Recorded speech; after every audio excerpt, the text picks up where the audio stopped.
At some point prior to the formation of Overwatch, humanity gained a renewed interest in space exploration and established a base on the moon. This base, the Horizon Lunar Colony, was populated mainly by scientists, but also by a very special group of inhabitants, genetically enhanced gorillas. The gorillas were intended to test the effects of prolonged habitation in space, presumably so that humanity could eventually take up formal residence among the stars.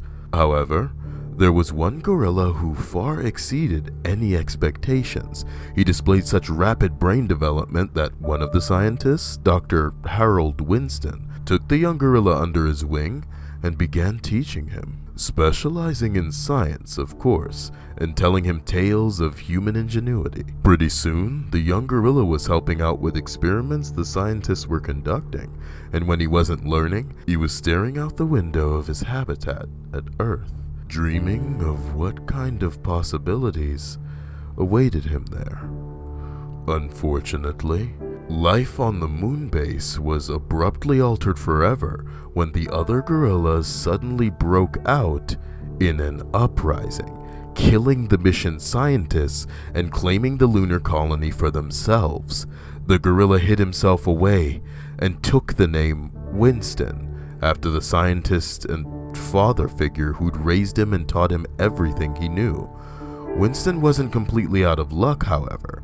He was able to build a makeshift rocket and escape the colony to Earth. Once there, he found a home with Overwatch, an organization that pretty much represented everything he admired about humanity. Lena Tracer Oxton was the youngest person ever inducted into Overwatch's experimental flight program, but with good reason. She was one of the best and most fearless pilots in the world. Overwatch needed someone fearless to test the prototype for a brand new kind of fighter, one that specialized in teleportation, the Slipstream. True to her reputation, Tracer didn't hesitate to suit up and take the experimental technology for a spin. But unfortunately, something went wrong with the aircraft's teleportation matrix on its first flight. The fighter disappeared, and Tracer went right along with it. Yet she wasn't dead, as some had feared. Months later, Tracer reappeared, but the experience had altered her at a molecular level. Her molecules had been desynchronized from the flow of time itself. They called it chronal disassociation, but what it really meant was that Tracer was essentially a living ghost, fading in and out for hours or days at a time. And even when she reappeared, she was unable to keep physical form or interact with the world around her. It seemed as though she was destined to an existence of half reality. But although Overwatch's best doctors and scientists were stumped, it was a puzzle that Winston was able to solve. He created a device called a chronal accelerator, the device that Tracer wears on her chest, that was capable of keeping Tracer anchored in the present. That wasn't all. It also gave Tracer the ability to control her own time, allowing her to speed it up and slow it down at will. This ended up making Tracer an incredibly effective agent in Overwatch, simply because it was nigh impossible to pinpoint where she'd be at any given time. That was entirely up to her. Both Winston and Tracer share a boundless optimism and enthusiasm, as well as a penchant for righting the wrongs of the world. When Overwatch was disbanded, Winston went into seclusion, cutting himself off from the rest of the world and quietly longing for the return of the days of heroism and good deeds. Tracer, on the other hand, kept right on doing the best she could with fighting the good fight, whether Overwatch existed or not. In the end, Winston and Tracer would be the architects of Overwatch's reformation. After all, the world could always use more heroes.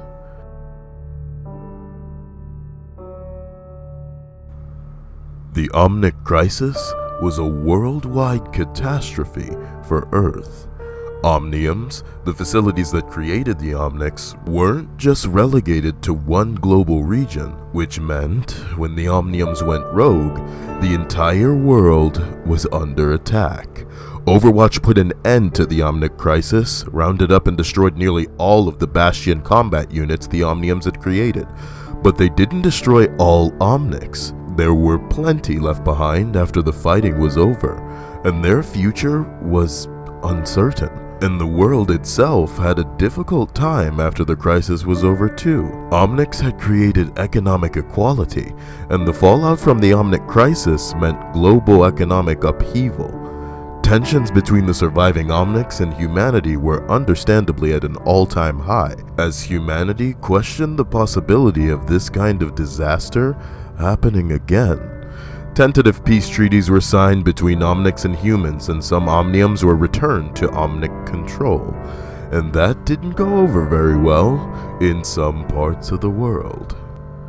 As for the Bastion units, nearly all of them were destroyed, but not every single one. Oddly enough, the Bastion units were originally created for peacekeeping purposes and weren't really intended for warfare at all, but the Omnic crisis began, and the Bastion's ability to reconfigure into assault cannon modes meant they were powerful enough and sturdy enough to be used as the bulk of the Omnic rebel army. And in one remote corner of the world, a single Bastion unit remained dormant and forgotten for nearly a decade after being severely damaged in the final battles of the Omnic crisis. Exposed to the elements and rusting away, the unit sat and slowly found itself reclaimed by nature. Overgrown with moss and vines, nested upon by small animals and birds, 10 years later, Bastion finally woke up. It was as far from a weapon as it could be, its combat programming largely lost. The Omnic instead possessed an intense curiosity for the natural world, possibly due to the many years spent at a temporary home for flora and fauna alike. Left with no real programming, this Bastion set out to explore its surroundings and possibly discover its purpose as well. Although Bastion might seem gentle, it has a bird as an almost constant companion. The combat programming wasn't entirely wiped out. If it senses danger, it'll quickly eliminate whatever it sees as a threat. Bastion isn't really articulate. It doesn't appear to possess any kind of programming required for communication or thinking, not like the other Omnics around the world. It was meant to be a sentry, a peacekeeper, and used for something else instead. What it thinks about that, or the Omnic crisis, or about its own purpose really, is a mystery.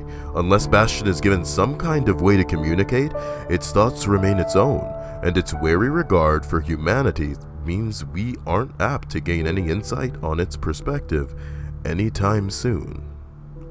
While Bastion may not have been designed to have deep conversations, there were plenty of other Omnics capable of communication. Omnics that had spent their lives in close contact with humanity prior to the Omnic crisis. Overwatch ended the crisis, but that really didn't do anything to mend relations between Omnics and humanity after it was all over.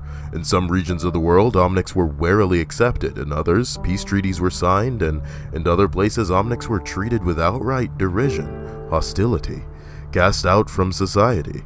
Years after the crisis had ended, one of these groups of outcasts had what they later described as a spiritual awakening. Together, they dropped their programmed lives and withdrew to a remote monastery in the Himalayas, forming a group called the Shambhali. Cloistered away from the world, they meditated on the nature of reality and their own existence. After many years, they came to a conclusion. They were more than artificial intelligences. Like humans, they possessed souls. The group, led by an enigmatic Omnic called Tekartha Mondata, left the Himalayas to try and repair the wounds caused by the Omnic crisis and bring back some kind of harmony between humanity and the Omnics. Oddly enough, their message of spiritual equality was embraced by millions around the world, and they soon became global celebrities. But not all of the Shambhali were on board. with the new life of celebrity and dogmatic teaching. Zenyatta wasn't. He, yes, he, not it, didn't think the direction Takartha was leading the Shambali in was the correct way to repair the problems that remained between Omnics and humanity. So, he left the group, and instead chose to follow his own path. A path of interpersonal connection and engagement. Now, he wanders the world, helping people overcome their personal struggles and find some kind of inner peace, and fighting to protect the innocent if necessary, Omnic and human alike.